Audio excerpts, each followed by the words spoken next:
Hey, what's up everybody? It's Mike B with Bombero Bus VW, and today I'm going to talk about my dilemma with lowering the rear end of that car.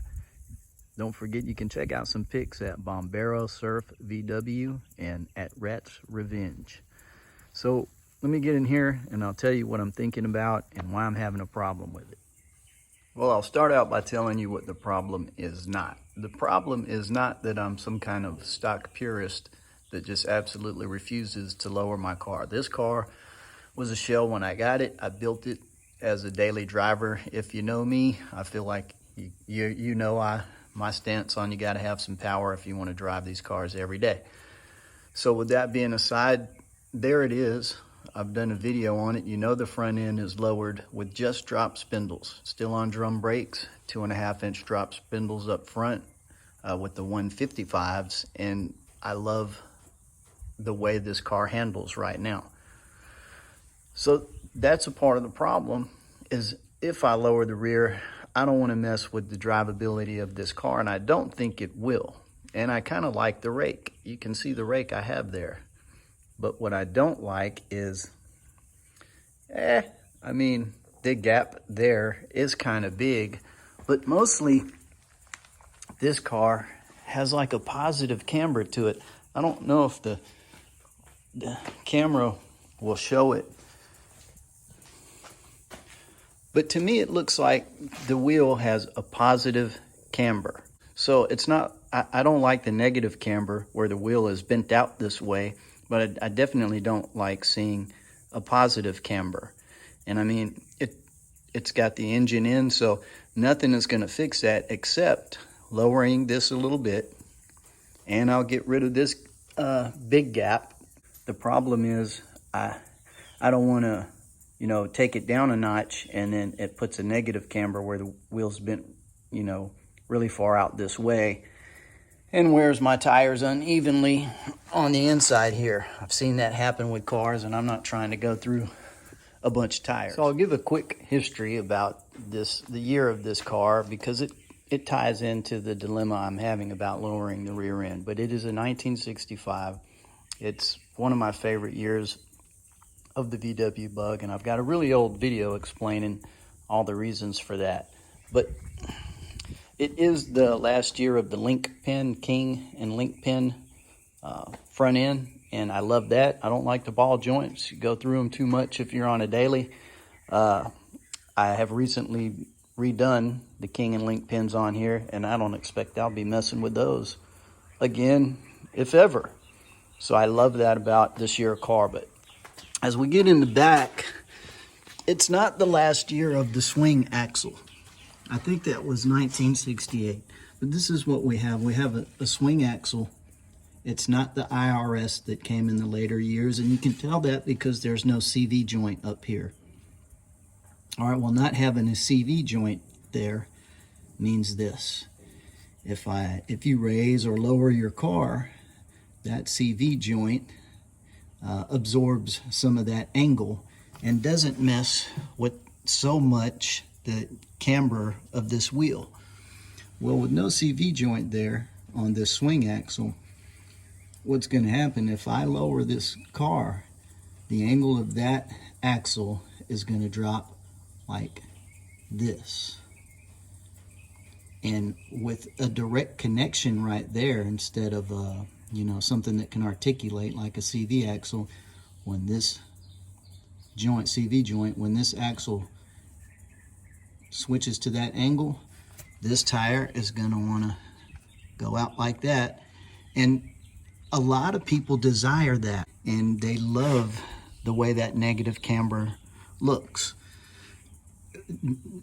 without regard for what it's going to do to their inner tread right here, and that they'll be going through a ton of tires. But people have different, desires when they get their VWs, and hey, you can't blame them. It's your car. Do what you want with it. And also for the low riders, this year of car is desirable with this swing axle because it still has the shorter distance. So when they do lower their car, this wheel is gonna clear the fender. It's gonna absorb under there without hitting it, and it's going to have that cool look that they like. So this is a desirable car for slamming it if that's what you want to do. But everything has a trade-off, and the trade-off is this. The axle that I was talking about earlier, well, fluid is exchanged through that tube right there, and it needs to make it all the way out here. So imagine your gear oil traveling through that tube, and now you've taken that axle and you've switched it to this angle. It has to feed itself upwards to get out here to the end, and the argument is that you're not getting the lubrication that you need out here now, and I don't want to do that. It also puts a weird angle on that seal right there. See that boot? I have 0 leaks at that boot, and that's because it has such a good fit. Look at the angle of it. Now if I go changing the angle of that axle where that boot is right there, I'll be more inclined to have some leaks there. Not looking for that either.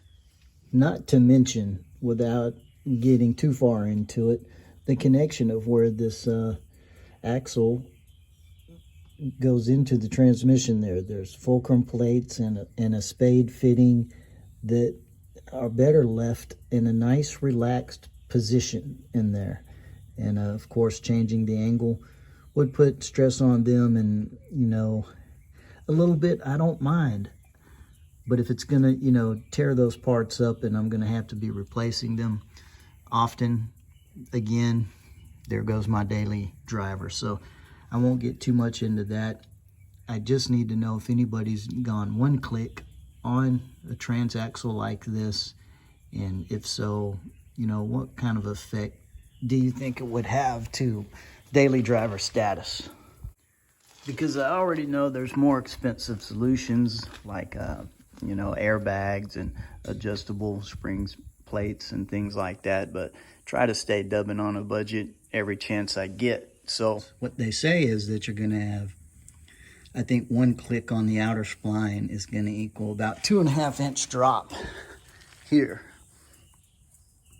So I don't know what that would translate into as far as the angle of that axle. But again, I feel like I have just a bit of positive camber where the wheel is slanted from top to bottom this way. And it almost looks, again, I don't know if the camera is showing it, but that my axle travels a little bit, is higher on this side a little bit than it is on this side. So I think I can afford to adjust it a little bit, but I just don't know. Again, if anybody's has done this and can leave something in the comments, I'd really love it, because I haven't done it yet. I just think about it a lot, and I feel like if I can't get any answers, I'll just end up getting under here and doing it, and that's laborious. And then if I do it and don't like it, it could be a while before I put it back.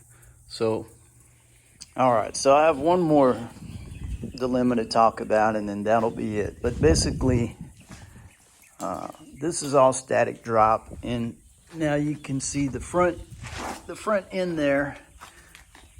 That's not an adjustable beam. I love that stock beam. It's just sitting on 2.5 inch drop spindles. So let's say I lower this and it goes farther than I expected.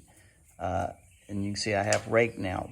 But what if I lower that and basically it does this to the car and makes me need to do an adjustment on the front end to not have it going down the road like a praying mantis.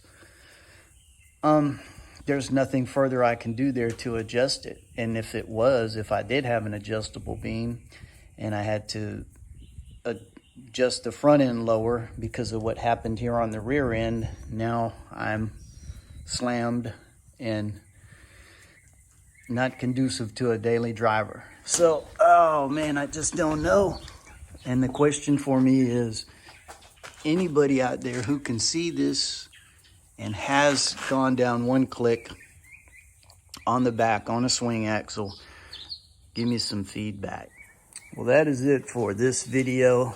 Thanks for hanging out with Bombero Bus VW. Don't forget, like and subscribe if any of this helped you. If not, like I said, leave me some comments and help me prevent learning every lesson the hard way. But thanks again for hanging out. Don't forget, Dub Daily. See you on the next one.